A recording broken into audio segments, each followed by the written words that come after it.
Kaloflayatu, I'm Sarah Mangawa and welcome to BCN News. Leading our news tonight, Niue has detected a total of 8 active cases of COVID-19 from last Friday's passenger flight last week. While health and government officials continue to monitor the recent cases, changes to pre-departure testing requirements have already commenced since last month. Here's more on this story. The government announced the changes to the pre-departure testing requirements for passengers travelling into Niue on the 21st of October with Travel Advisory number 18. Effective on the 24th of October, passengers are no longer required to complete a PCR test 48 hours prior to flying to Niue. They are now only required to provide a negative RAT test completed 24 hours before the flight departure. Children 3 years and younger are not required to complete the RAT test, and children 16 years and younger are not required to provide proof of vaccination. Meanwhile, 2 of the passengers from last Friday's flight tested positive on their Day 1 tests held on Saturday. According to the government's COVID-19 tracking dashboard, one of the cases was admitted to the Niue 4 hospital. Several close contacts of the other positive case were advised to isolate for the next 7 days. On Monday's COVID-19 update this week, Niue detected 4 new cases of COVID-19, taking the total number of positive cases to 6. The 1 case in isolation ward at the hospital was discharged. One of the smallest delegations at the COP27 is from the small Pacific island nation of Niue, led by the island's only female minister, Honorable Esa Mona'ainu'u. An estimated 33,449 participants, representing 195 state parties and observers, are at the COP27 in Sharm el-Sheikh, including Niue's delegation of 7. But Niueans are questioning why so many people attend these annual conferences, which derive little benefit. Esther Pavihi reports. The Minister of the Ministry of Natural Resources and Climate Change, Honorable Mona Ainu, is also the Pacific's political champion on gender and social inclusion at this global conference. Yesterday, she delivered Niue's national statement echoing the calls from the small island states to amplify their voices on the many issues raised over the past few days in Sharm el-Sheikh. I stand on the shoulders of my ancestors, beating and echoing the drums for our survival, for our future and the generations yet to come. The drum beats are getting louder with greater urgency for action. COP27 is an implementation COP. Let's make it happen. Let's turn those drum beats from our islands to be sounds of celebrations, sounds of action, and not sounds of despair. Minister Ainu, also the first Pacific political champion of gender and social inclusion, spoke of the realities facing women and girls and vulnerable citizens of the Pacific, made worse by the impacts of climate change. Like many small island nations, Niue struggled with limited capacity to access climate finance. We called for timely access to climate finance, delivered through modalities, the least amount of transaction cost, and commensurate with our absorptive capacity. These are the sounds that we seek, and we look to you, our partners, to join our journey. Let's honor the drumbeats by availing those climate funds promised to us. Expedite their release so we can address loss and damage, and streams of program activities set out for execution and work in unity to reach a common goal. In a world-first initiative to generate revenue, Niue developed the innovative Ocean Conservation Credits, or OCC, for the small island to help with its marine conservation efforts. The objective is to establish a Niue and ocean-wide trust fund to provide a consistent funding stream to help the island with climate mitigation and adaptation priorities. The funding's goal is to raise at least $32 million to capitalize the trust fund and make available $1.5 million annually for 20 years. The Niue delegation will return to the expectations of a small nation with fewer than 2,000 people, living in anticipation that some benefits will result from this very long trip to the other side of the world. Judging by the reactions of Niueans around the world to the number of participants attending COP27, an estimated more than 33,000 people, there is much criticism that mobilizing a huge gathering of people to talk about how to address the climate crisis is in effect contributing to the problem. Let's drown out the cries of despair and calm the beating heart of fear from our kids and our vulnerable communities, assuring them that all will be okay. The Public Service Commission held this week a training on risk assessment and proactive security requirements as part of its new protective security framework. With funding from the New Zealand Ministry of Foreign Affairs and Trade, a software engineering instructor from Cyber 365 conducted the training for government officials from 21 departments. Here's Esther Bavihi with more on this story. The outcome of the workshop was to identify and mitigate risks and threats to the security of the Niue government's information and protecting all of Niue's citizens. The increased connectivity Niue has experienced from the connection to the Manatua cable has presented great opportunities for business and government, but it also presents great risks to the security of personal, corporate, and public sector information from threats such as cybercrime and hacking.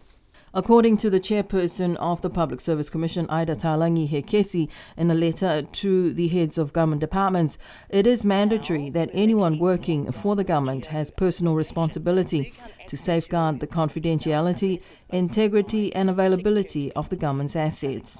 Commissioner Talangi Hekesi, in a letter to the heads of departments, encouraged their participation at the training as essential to the public service as it moves towards a digital transformation. Yesterday, the government announced that all persons who received their COVID vaccinations in Niue will now be getting vaccine travel certificates under New Zealand's European Digital COVID Certificate, known as the EUDCC, an internationally well-recognized and used system throughout the world. Here's more on this story. Those who received their COVID vaccinations in Niue will now be getting vaccine certificates for international travel. This means that with the assistance of the EUDCC, which is internationally recognized and used by many countries around the world, Niue will be able to reconnect with the world. According to the Acting Director General of the Ministry of Social Services, Gayleen Tasmania, the EUDCC system also means that Niue is well prepared to manage any new vaccine travel requirements that may be established in the future.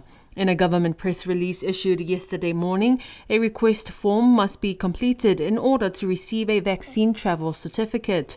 Submissions are open to all, even if you do not plan to travel. All applications will be processed every Wednesday at 3 p.m.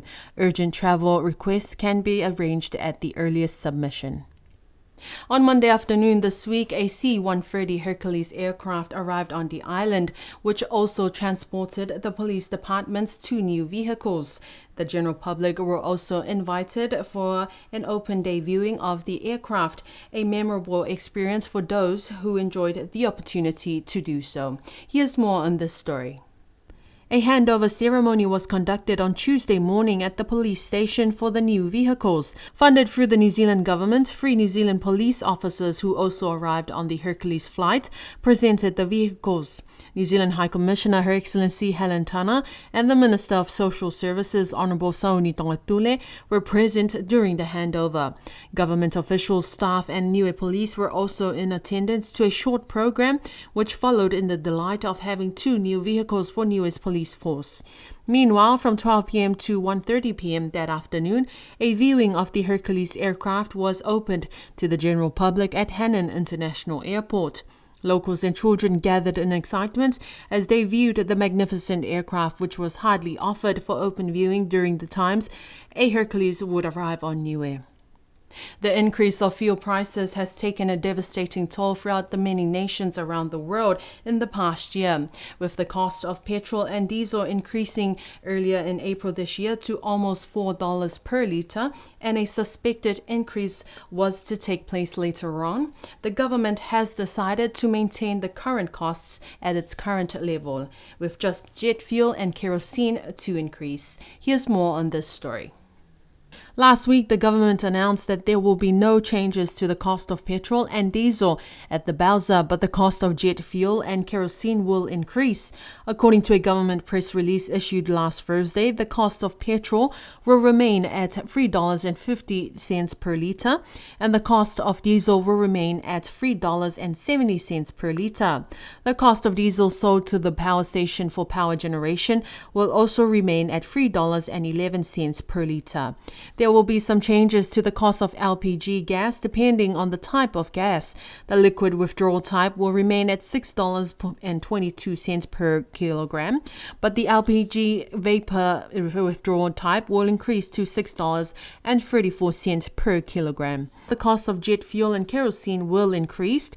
Jet fuel will increase to just over $3 per litre, and kerosene will increase from $2.80 to $3.49 per litre. In the government's press statement, the price changes for jet fuel and kerosene will come into effect at the earliest convenience. A 7.5 magnitude earthquake shook the island last Thursday night around midnight. What followed after was a tsunami warning urging residents living in the lower coastal areas to evacuate to higher ground. For those who were aware, they took heed of the warning and acted promptly, while those who were unaware simply had to question why the tsunami sirens did not sound during that imminent time. Shortly after the 7.5 magnitude earthquake was felt, a tsunami warning was issued for both Niue and Tonga at 11:49 p.m. last Thursday evening. Residents who lived near the vulnerable lower coastal areas were urged to evacuate to higher ground safely away from the sea. Those who had the benefits of social media received the warning on the government's social media platform, while others who were unaware felt the quake but took no note of the warning which followed after. Radio Sunshine was also on air after midnight until 3 a.m., providing regular updates and warnings to the general public of the tsunami threat that was in effect for Niue and Tonga. Despite the vivid warnings made online, on air, and by word of mouth, it was very unfortunate that the tsunami sirens did not sound off in its purpose to warn the residents of an incoming tsunami threat. BCN News understands that the only siren that sounded was from the National Disaster Management Office vehicle. At 12:43 a.m. early Friday morning, another issued a statement warned that Niue was still in the threat of a tsunami. It was estimated that the tsunami waves could reach 0.3 meters to 1 meters above tide level for the island, with a depth of 33 kilometers. Most residents of the lower coastal areas found refuge on higher ground, particularly at the airport and the Paliasi schools. Unaware of how long the warning would remain in effect, with frantic locals and tourists alike, it shortly subsided when it was notified at 1:35 a.m. A 62-year-old Amanaki Ikitomaka endured 2 nights lost in the forest was just found after 10 a.m. last Saturday morning. A major search and rescue mission led by the Niue Police and the National Disaster Management Office was conducted. Robin Hicko of the National Disaster Management Office told BCN News that the successful search mission also revealed local talent that they can call on to assist in future searches. Esther Pavihi reports. Amanaki Ikitomaka was last seen at his home at Paliasi around 3 p.m. on Thursday afternoon last week. Family and friends started searching on Thursday night, but he was not found. On Friday morning, the National Disaster Management Team called for volunteers to help in the search around Paliasi, Tusekolo, and the forest areas between Alofi and Lakapa. The searchers found Naki's bush knife, a sack of leaves, and a basket of fern tips, but he remained missing. Later on Friday evening, the search was called off and suspended until 6 a.m. on Saturday morning. After 10 a.m. or at 10:25 a.m. on Saturday morning, Naki was found alive and well. Robin Hicko told BCN News that through the search for Naki, they discovered that there are several individuals on the island who provide valuable contributions, with expertise in GPS and technology-savvy individuals who can use mobile apps to map coordinates, making it easier to track the movements of the lost individual. On behalf of the Niue Police and the National Disaster Management Office, Robin Hicko also extended the gratitude of the family of Naki Ikitomaka who is safely back home with his family thanks to the community effort of volunteers who helped to search for him. And that is our news bulletin for tonight. Do join us again next Tuesday for our Wangahau Niue Bulletin with Esther Bavihi. Until then, wishing you all a safe weekend. Good evening.